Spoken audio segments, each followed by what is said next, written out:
Hi, my name is Anna Neves. I'm the founder of Knowman, a consulting company focused on knowledge management and organizational learning.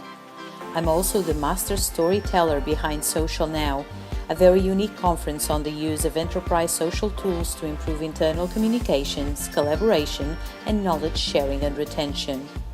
I hope you enjoyed this interview, which is part of a series looking at the impact of digital technology in the current and future workplace. Hi, good morning. Today I'm Hi, interviewing Phil. How are you? I'm very good. Nice to see you. Yes, where are you calling us Uh, today? Where are you? yeah, I'm sort of in the east of the Netherlands today, working from home, Nice. trying to get And some stuff done. It's good. and it's the backdrop, the Yes, musical instruments. absolutely not my normal office. No. So Phil, tell us a bit about yourself. Who are you? Yeah, my name is Phil Kropp. I work for a company called Orange Trail, based in Amsterdam, in the Netherlands, and we focus on trying to help companies work smarter and not harder by implementing social technologies generally. So we do a lot of adoption work, a lot of launch work, a lot of work with leadership.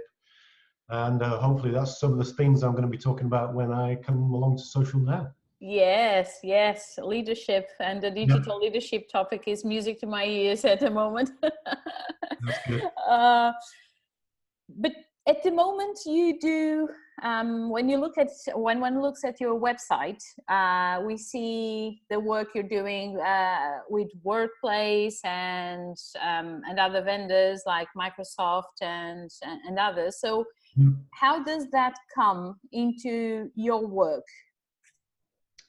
You mean using a variety of different platforms? Yeah, so because you mentioned that you do a lot of work around leadership Yep. and helping organizations, but then we look at your website and we don't really, from the homepage, for instance, we see a lot more about the tools Yeah. and about helping the organizations with the tools. So how do those two things connect? That's a really interesting question because it's interesting that you get that perception from the website because we always talk about it's not about the tool, and I really don't think it is. We see so many organizations who focus just on the tool or the technology and not what the content is, and the content is by far the most important thing. There's only a very few people that get attracted by the technology, and they're in the minority generally. Um, yeah, so but I think that is the leverage point generally for most organizations. You know, when they're implementing a new tool, when they're changing a new tool, as we've seen with, organizations like Socialcast who are now closing down and all their clients having to migrate to new tools, that's usually the trigger point for people to start thinking about what is it we should be doing. Okay. So that's why the website is structured in that way, because those are the trigger points. But actually, what you need to be focusing on is what you're going to use it to achieve and what the problems that are exist in your organization. That's where the focus of what we do is. So basically what you're saying is that we still get a lot of organizations starting to look at these things from a technology perspective rather than a process and the cultural and the leadership perspective. Absolutely, yeah. I think that only comes after they've agreed that they need to do something about their technology generally. So it usually works with, like, IT have said, we're going to be moving to Yammer, or we're going to be implementing a new tool. And then it goes to comms or HR or a combination of comms, HR, and IT, who then work out, okay, what are we going to do? And I guess some of the comms people and HR people with a little bit more foresight start to think about, well, what can it achieve for us? So if it's HR people, it tends to be a lot about employee engagement and how we can connect the workforce in a much more effective and engaging manner. And from a comms perspective, it's how we can, enable conversations to start happening around the organization and cut around that strange communication, let's call it hierarchy, that exists in lots of organizations. embedded email circulation lists and things like that, that when you join an organization, you've got no idea exist and nobody knows who owns them. So you can't get involved in them. So you've got no idea what's going on. Yeah. So once people start to think about it in those ways and identify some of the problems, that's when we can really help. Okay, it's interesting, and I see what I hear from what you're saying is that in terms of hooking people to these platforms, it's all a matter of content, it being relevant to people. But in terms of the overall success, it has to be driven by a business requirement. It needs to be totally connected to our organization's work and their drivers. Is that? Yeah, that's what I believe. I mean, focusing on, and very pragmatically, I guess because we're a Dutch company and we tend to be quite pragmatic. If it's being paid for by senior management, which usually investments of this scale are, and they're not seeing a sufficient level of business return on it, then no matter what the content is, that they'll close it down. Yes. We had an interesting case here in the Netherlands where we talked to an organization who decided they didn't really need to do anything about the content. It would just go viral. Yeah. Okay. And the first group that was set up on their platform was a thing called Marktplaats, which is the equivalent of eBay here in the Netherlands. Okay. And so when you logged on for the first time, all you saw was, here's a second-hand tennis racket for sale, and here's my flat in the Dordogne to rent, and I got some free kittens to give away. Oh my God. And it took off incredibly, but as the place to buy and sell stuff from your colleagues, and senior management will look at it and said, close it down. Yes. Because they're not focused. That stuff grows like wildfire in organizations. You don't need to do anything about the social stuff, the cat lovers groups and the running groups and the charity groups, that they happen organically. Mm-hmm. And that's we're not saying they're the wrong things to do, but if you don't focus on the business stuff, people just use the technology like they do at home. It's a short-lived platform. Yeah. Yeah, and they miss the chance to create value. And coming back to the leadership thing, that's where leaders, I think, some misunderstand the value of what they can create with the platform, because very few people focus on the problems it can solve for leadership, and rather they take the perspective of, we're going to give leaders an extra task to do. And do you feel they also see it as a threat, as all of a sudden all these people having access to each other and having sideways, like communication channels that go sideways and things like that? Do you Absolutely. see that happening? And I think there's it's a lot to do with the culture of the organization and how, let's call it, old-fashioned they tend to be, and how things can spread like that, and the desire for control is obviously a big driver on that, and to control the message, and understanding that you can't control the message anymore. Yeah. That if you control the message on your platform, then they're going to just go outside and talk about it on other platforms, because they're easy to connect to. Yes. Yeah. Maybe. We have an old colleague of ours, and somebody very, very well, but I'm not going to mention his name in public, who actually had 5 times the amount of followers that the CEO in the big corporate that he worked for before he left. And he wrote a very nice letter to the CEO when he left, saying, I'm handing over the mantle to you now to lead the organization. Good luck. Because, he had actually significantly more influence online than the CEO did. Wow. Yeah. That's a sad state of affairs, really. Yeah. Phil, at Social Now, someone from your team, Hyatt, will be telling us about today at the fictitious company I created for Social Now, Cabelink. And she's going to tell us about today at Cabelink using Workplace. Absolutely. But you position yourselves as being tool independent. So absolutely. Why Workplace? You've been getting some awards with Workplace, right? Absolutely. Yeah. I mean, Workplace, I think, really came in and shook the marketplace up. I mean, I think that's why it's getting so much traction, especially in a lot of the small and medium-sized companies, and also some very notable, very big ones like Nestle.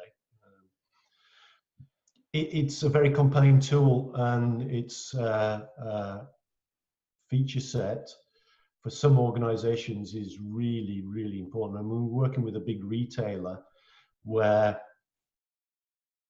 3D video and the rich media experience you have with a modern platform like that is really critical to what they're doing. You know, being able to 3D live stream, you know, shop settings to the whole organization is very, very compelling. And there's not really any other tool that can compete with that as a single entity.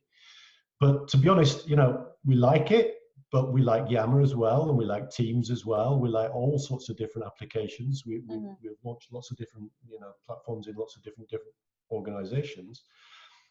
But it's not, I think thinking of them now as single platforms, I think is a bit of a misnomer. I think you've got to look at the suite of tools that people have access to. So, you know, the clients, we're working with a big client now where we've rolled out Workplace, but the next phase of the work is doing the new Office 365 implementation and looking at the landscape of tooling that people have access to and trying to make sense of it from the user's perspective. You know, how can that suite of tools solve problems for you, and what should I be using to solve which problems? So for us, it's, yeah, we try to remain completely independent and agnostic, because we usually inherit with a client a suite of tools that they use in different parts of the business, and trying to make sense of that, you know, sitting on the user side, what should I use, and how should I use it, and how does it relate together, and how can we integrate them, I think is the big issue that most organizations face now. Not we go for this or we go for this. Yeah, so you do see that as a trend, more of a set of tools that need to be combined and integrated, and that Absolutely. also poses a challenge, right? Because I was discussing with a client the other day, and he was telling me that one of the problems they face is that people don't know what tool to use for what. And there seems to be a lot of choice in the organization, and sometimes it's really hard to communicate because there's personal preferences, there's comfort zones, and there's so many things come into play. So how do you see organizations dealing with that? Yeah, well, in generally, very badly. It's been really honest. Wrong question.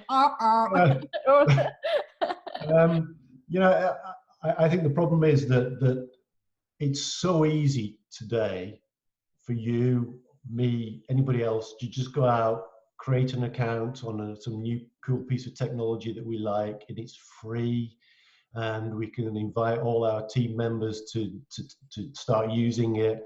You know, companies, you know, software companies have become very, there's a few notable examples of how companies have used that to leverage, you know, access into the marketplace and then monetize it later, a very familiar model for lots of people. And for that reason, companies tend to move much slower in their adoption of new technologies and the rollout of new technologies. So the individual is usually, you know, more than 50% of the time way ahead of the organization in thinking about the technology and adopting it. And that leads to a very fractured landscape across most organizations. And part of it is IT moving quicker. Part of it is educational of like, yeah, but actually doing this on an external platform and not being able to manage who's a member of this group of 17,000 people. And probably there's some competitors already in there because you can't control who's come and who's gone and who's left, who's joined another organization, and you're sharing IP outside the organization. Some very serious risks, very serious risks. Yeah. And that's probably an educational thing for individuals, but it's you know, sticking your thumb in the dike, because, you know, like in the Netherlands, it's the pressure against it is immense. And one thing I've been realizing is that it is really easy and quick to set up an account and start using a different tool, but it's really and there's no commitment because you have a 30-day trial or whatever. But the fact is, you don't really get to see the benefits in those 30 days because you don't have enough critical mass of people and critical mass of content and strategy to make it work. And then, but if you do invest in it, it is then really hard to remove all your data and all your hard work from those platforms. So it is a kind of a misleading. It is misleading, but that they the software companies know this very well, that once you've got your content on there, yeah.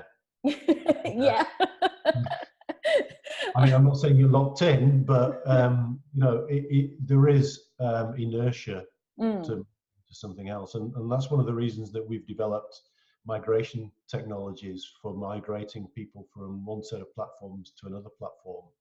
Okay. Bringing that content over, which is often really, really underestimated, the value of what people have. Yes, yeah, and I can see that being very useful, I have to say. Yeah, we're getting the number of requests we're getting to do that when people switch platforms. But that's the smallest part of the market. The biggest one is just what you described, is people have started using something, the organization want to bring them into the let's call it a mandated tooling. Yeah. But nevertheless, they've got valuable content in there, and how do they move it over? Yeah. Copy paste is wonderful. Only it was that easy. Yeah. Phil, I've got a question from James Dallow. I've asked on social media for people to send us some questions. James Dallow was at Social Now last year. He's a dear friend, and he sent me a very philosophical question for you. Wow. Okay. Which is trust cheaper than control? Phew. Is it cheaper? Yeah, well, is trust cheaper than control? I believe in the long term, absolutely. That kind of links in really well with what we've discussed at the beginning, right? This fear of leaders' fear of losing control, I guess. Absolutely, and as I say, we've got a client where they've been trying to control the conversations internally. Because they don't trust the outcomes that they're going to get to it, or don't know how to direct a conversation to get to an outcome, or don't want to do anything with the outcome. And all it's done is drive the conversations to other places that are then they're more difficult to follow. To be honest, the conversations are going on Reddit or wherever, and that's not good either. No. I think understanding how you engage in conversations with the organization, and how you take the lead in engaging in those conversations instead of firefighting when ones that you don't like start happening, is the most important thing. And that's one of the things I'm going to be talking about at Social Now, about how do you initiate conversations. Yes, really, really, really critical, I would say. No. But it does require trust. You're absolutely right. It does require trust to do that. Trust in the process, trust in the people, and a commitment to actually maybe rethinking yourself on what the outcomes could be. But it is a catch-22, right? Because you need trust, but you also need to build it, because otherwise it won't happen out of the blue. Absolutely. So it is like it's not something, as you were saying, it's a long-term thing.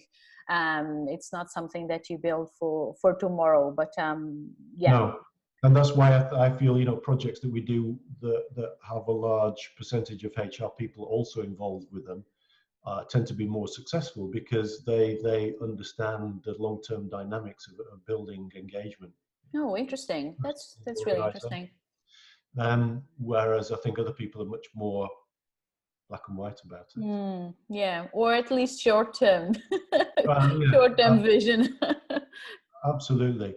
What we see when we do initial content stuff on platforms, we always warn people that the amount of response you're going to get people when you ask them for input and when you ask them to contribute will astound you.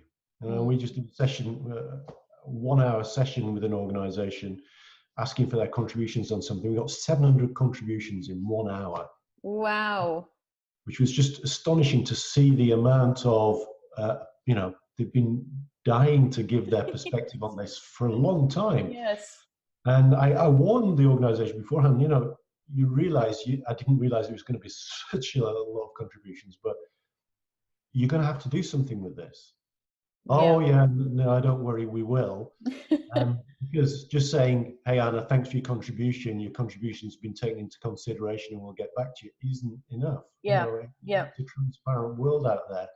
You need to say why you're taking action or say why you're not taking action and what the consequences are of it. And that's breeding greater transparency on the organization, which you trust. Yes, and promoting trust for next time, right? Absolutely. Phil, some quick fire questions before we conclude our interview. Okay. So I'm on the spot. Yes, you're on the spot. Culture, technology, processes. Which one should be tackled first? Well, culture, every day.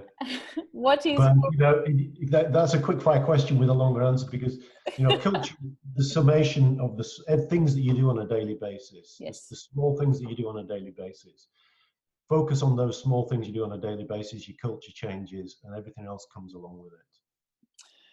What is workplace's main competitor? Wow.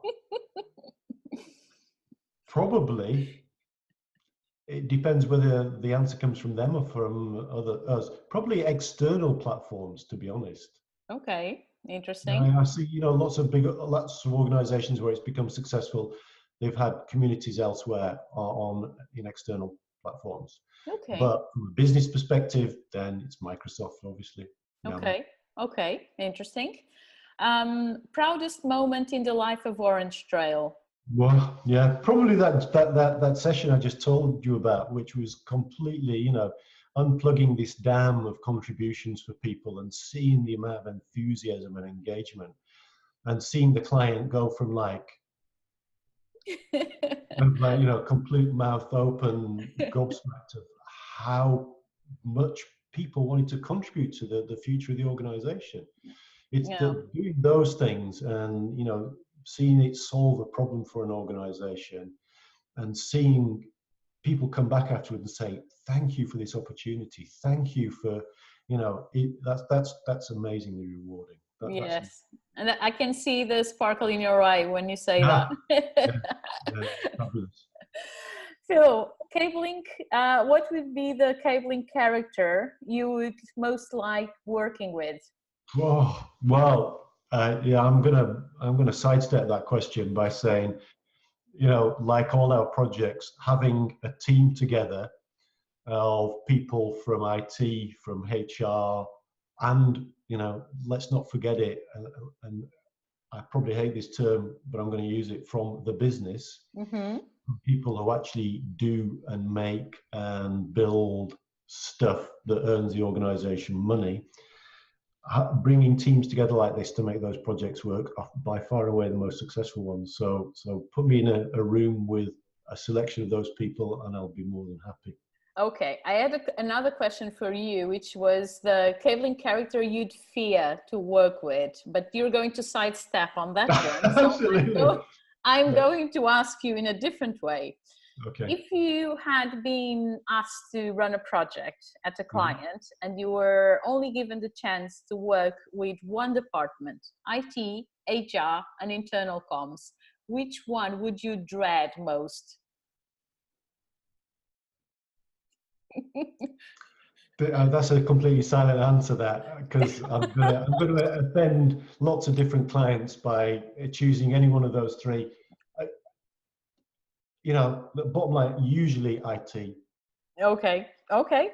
Now, we've got some really forward-thinking IT people that we work with, but generally, and this is a real black and white thing, but you put me on the spot. Yes. They tend to think in a very binary way about stuff, and think the human behavior is the same as that. And it's a significantly more grey area, as you're well aware. So those are where you usually get the biggest misunderstandings. But that's why you never run projects with just one team. So I was putting on Absolutely. the spot, but not that much. Come on. No, absolutely. So Phil, just one final thing. Yeah, Orange Trail has been coming to social now in one way or another for a few years now. absolutely. What makes it so special for you? How would you describe social now to people who've never been part of it? Probably as the most social event that there is. I mean, that's one of the things. It feels like going back to a family when you go there. You know, there's lots of familiar characters, lots of new people to meet as well, which I think is great. Some of that consistency over the time has been fantastic. But the openness that you see that you don't get in other events that you go to, I mean, we're involved in lots of them all over the world. You know, it's that feeling that you have generated with that group of people and that level of trust to share and be open about stuff. And the way you've structured it around cabling, which I think has been a great concept, because taking the sales out of the equation, I think, is a really smart move. And that's led to a very rich experience for everybody, and an experience where people who don't know a lot of stuff can feel safe to ask questions. Mm-hmm. And you know, again, coming for the plug for my spot at Social, being able to ask questions in a safe environment is critical to the success, not just of our interactions in person, but our interactions online as well. Mm-hmm. That's great, Phil. Thank you so much for making the time for this conversation. And I look forward to seeing you in a couple of weeks' time. 2 weeks? 2 weeks. Yeah. Yes. Take care. That's great. Thank you. Bye-bye. No worries. Bye-bye. I hope you enjoyed this conversation. For more interviews and other great content, visit socialnow.org.